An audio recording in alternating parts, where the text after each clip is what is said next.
देश परदेश में आपका स्वागत है। सतीश झा। तो रुपया 80 पार कर गया। 80 पार यानी $1 में अब 80 रुपये लगेंगे। ये एक अरसे से इस साल बात हो रही थी कि शायद 80 पार नहीं होगा और शायद 78-79 तक रह जाएगा, लेकिन रुपए की जो गिरने की रफ्तार है वो बढ़ती जा रही है। इसका एक अंदाज़ लेते हैं कि दुनिया में रुपए की स्थिति क्या रही है।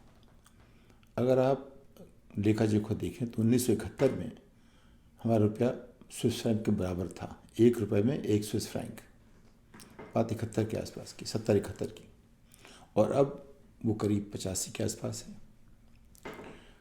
डॉलर 1967 तक ₹5 का था। 1900 उसके बाद वो 7.5 का हुआ। 80 के दशक में करीब 10 के आसपास आया। 90 में जब नरसिम्हा राव आए, जो स्थिति बहुत ख़राब हुई, तो करीब 30 के आसपास था। जब वाजपेयी जी जाने लगे तो करीब 40 के आसपास था। वहाँ से कुछ 60 के करीब पहुँचा अगले 10 साल में मनमोहन सिंह के ज़माने में, और 8 साल में ये 80 पहुँच गया। यानी अगर रुपए के हिसाब से देखें, डॉलर के हिसाब से, तो सबसे ज़्यादा जो ढलान आई है वो पिछले 8 सालों में आई है। 8 साल में करीब 20 रुपए के आसपास। अगर आप जो सबसे नीचे रुपए का मूल्य था मनमोहन सिंह के ज़माने से, और सबसे नीचे का अभी पिछले 8 साल की सरकार में हुआ है, तो फ़र्क शायद 16 रुपये का है। यानी कि 25% मानिए, या 20% अगर आप देखते हैं 80 रुपये के हिसाब से, और 25 अगर आप देखते हैं 64 के हिसाब से। यानी जो पुरानी दर के ऊपर क्या परसेंटेज था या नई दर के ऊपर क्या परसेंटेज पिछला था, तो 20 से 25% की जो ढलान आई है वो 8 साल में बहुत ज़्यादा है। दूसरी बात यह है कि जब भी रुपए का ढलान या किसी भी मुद्रा का ढलान होता है, ये पहला संकेत होता है किसी बड़ी आपदा का। ये जब भी अगर 1980 से 90 के बीच में रुपया करीब ₹10 से 27-28 पहुंचा, तो भारत बैंकरप्ट होने पे आ गया, और फिर दुनिया ने भारत का साथ दिया, उसकी अर्थव्यवस्था को बचाया। एशियन डेवलपमेंट बैंक ने एकाएक भारत सरकार को जो ज़रूरी मुद्रा थी वो दी। IMF वगैरह की मदद नहीं लेनी पड़ी भारत सरकार को इमीडिएटली। मनमोहन सिंह को ज़्यादा अंदाज़ था मॉनेटरी पॉलिसी का, उन्होंने उस बात को ठीक किया। वो अपने आप में एक ऐतिहासिक समय था, उसका ऐतिहासिक जवाब भी दिया गया। लेकिन जो आज की बीमारी है, वो जैसे मेढक को आप अगर खोलते पानी में डालेंगे तो उछल के भाग जाएगा, लेकिन उसको धीरे धीरे पानी में डाल के पानी गर्म होने दीजिए तो वो अपने आप बेचारा बर्दाश्त करते करते वो मर जाता है। तो कुछ उस तरह की हालत हो रही है कि हमारी अर्थव्यवस्था में जो इसकी स्थिति है आज की, उसमें रुपए का मूल्य अपने आप में एक बहुत बड़ा सूचक है इसकी ताकत का, सेहत का। और समझने की बात हो तो अगर अमेरिका का डॉलर 1967 में ₹5 से आज 80 रुपये हो गया, यानी 16 गुना रुपया घटा है। इसका मतलब ये हो कि अमेरिकी अर्थव्यवस्था भी भारत के मुकाबले 16 गुना ज़्यादा ताकतवर हुई है।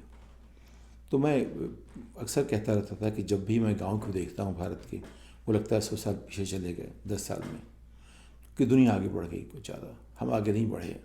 तो हम बिना आगे बढ़े, बिना पीछे गए पीछे चले आते हैं, क्योंकि दुनिया आगे बढ़ जाती है।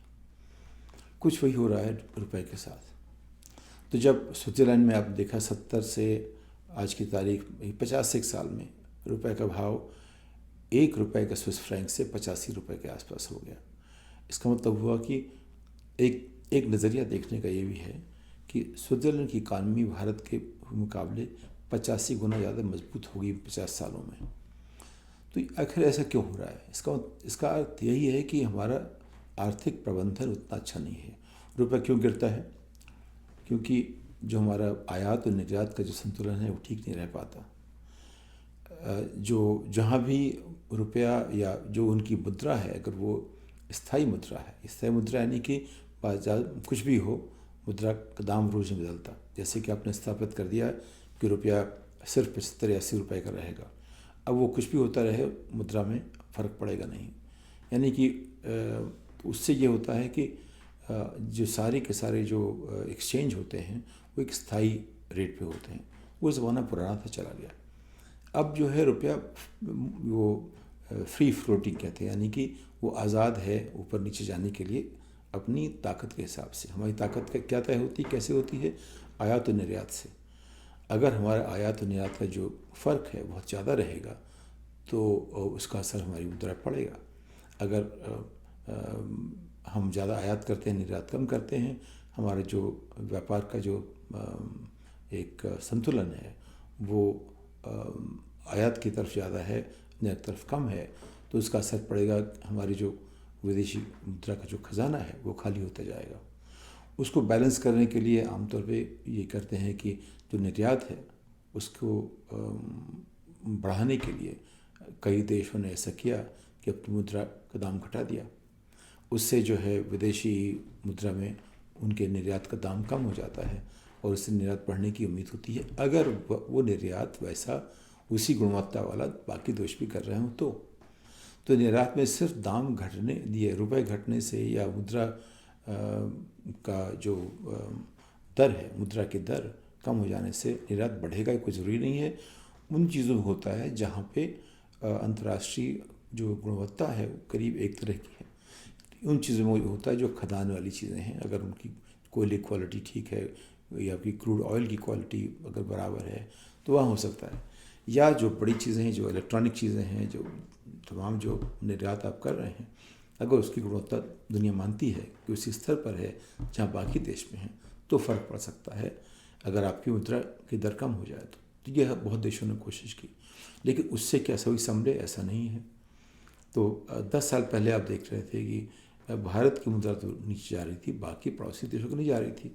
उसका मतलब यह था कि उनकी जो अर्थव्यवस्था थी ज़्यादा स्थायी थी, उनके जो आयात निर्यात के जो सामान थे वो एक तरह से काफ़ी स्थायी थे, हमारे बदल रहे थे। बांग्लादेश की स्थिति आपने देखी पिछले 10 साल में, भारत की अर्थव्यवस्था के मुकाबले वो कहीं ज़्यादा स्थिर है, स्थायी भी है और उसमें गतिशीलता भी ज़्यादा है। उसकी वजह यह है कि पिछले 20 सालों में उन्होंने अपनी अर्थव्यवस्था को दुनिया से जोड़ा इस तरह से कि उसका फ़ायदा हो सके और ऐसी चीज़ें बनाएं जो लोग, भारत में जब कमी हो गई जो कुशल कार्यकर्ताओं की, तो उन्होंने जो कपड़ों का व्यापार है वो बढ़ गया बांग्लादेश की तरफ। तो वो छोटे देश के लिए बहुत बड़ी बात थी और इसका असर उनके अर्थव्यवस्था पर पड़ा।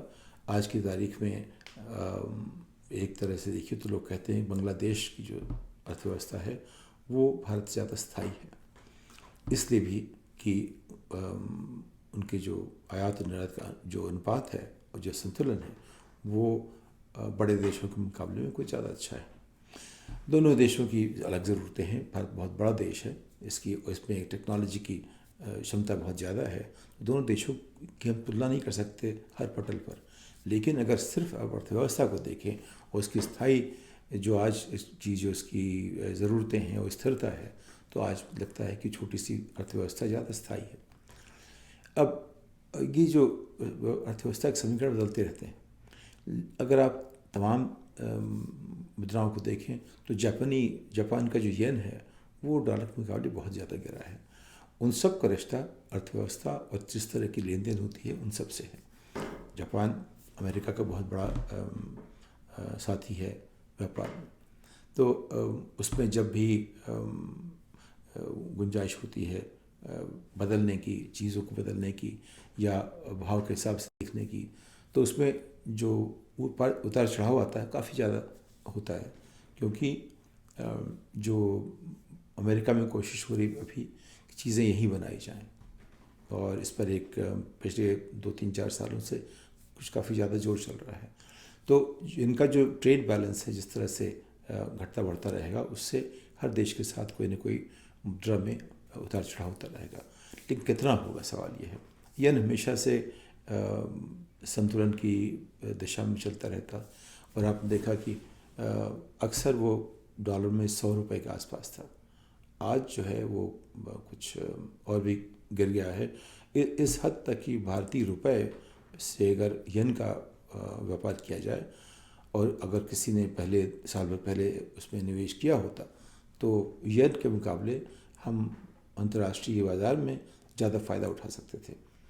तो उसको अगर हम मोटे तौर पे देखें तो हर मुद्रा में उतार चढ़ाव होता है, लेकिन उतार चढ़ाव का जो उनका जो एक स्तर है वो निर्भर करता है उनकी अर्थव्यवस्था के और आयात निर्यात के जो क्या कहते हैं संतुलन में कितना आयात है, कितना निर्यात है और कितना देश का कर्जा है और उस देश का कर्जा देने में कितना उनकी जो आमदनी है उसका कितना हिस्सा जाता है।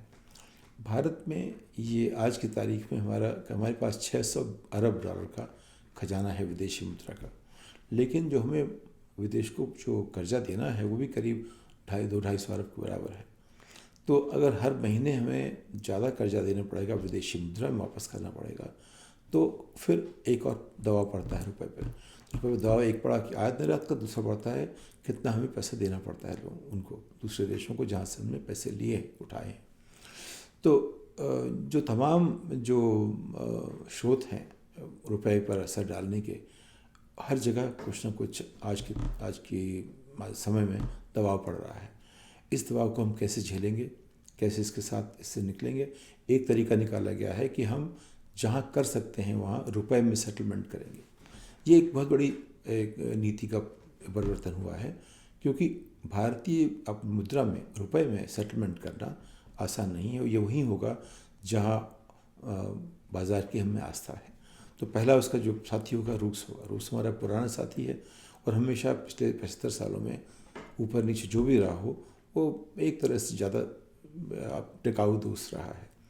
तो पहला तो रूस के साथ होगा। रूस की मजबूरी है कि उसे करना पड़ेगा, इसलिए कि वो डॉलर में और यूरो में कर नहीं सकता, क्योंकि अमेरिका ने और यूरोप ने उसके ऊपर दबाव डाला है। उसमें सैंक्शन उसको अलाउ नहीं करते कि वो उनसे बातचीत कर सके। उनका स्विफ्ट ने बंद कर दिया, उनका जो व्यापार का जो जरिया है, जैसे कि रूबल और डॉलर, रूबल, यूरो और तमाम जो पाउंड या येन वगैरह में जो भी बदलाव होता था वो बंद कर दिया गया है। तो उनके पास एक ज़रूरत है बात करने की, तो भारत एक अच्छे दोस्त की तरह उसने एक रास्ता खोला। लेकिन इंटरनेशनल सेटलमेंट रुपए में एक उससे बहुत बड़ा एक कदम है। उसमें एक दूरदृष्टि भी दिखती है और एक आशा भी दिखती है, एक आस्था भी दिखती है। अगर वो आस्था सही ना निकली तो उसके इंतज़ाम क्या होंगे? क्योंकि अगर आप सेटलमेंट करना चाहते हैं अपनी मुद्रा में, तो आपकी आर्थिक स्थिति ऐसी होनी चाहिए कि अंतर्राष्ट्रीय बाज़ार में उसकी आपकी गिनती हो।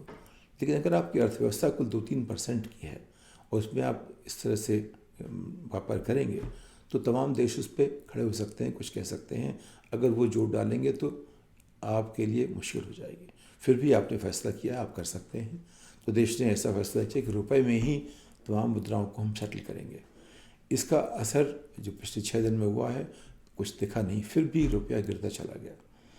और अभी जो हमारा फॉरेन एक्सचेंज का जो बैलेंस है, जो विदेशी मुद्रा का जो हमारा खजाना है, वो अब धीरे धीरे उसमें कमी आती जा रही है। तो बहुत सारे सवाल खड़े हो रहे हैं। रुपए के ढलान एक सिर्फ जैसे थर्मामीटर होता है उस तरह से आप देखिए उसको। ये बताता है कि कुछ बुखार है हमारी व्यवस्था को।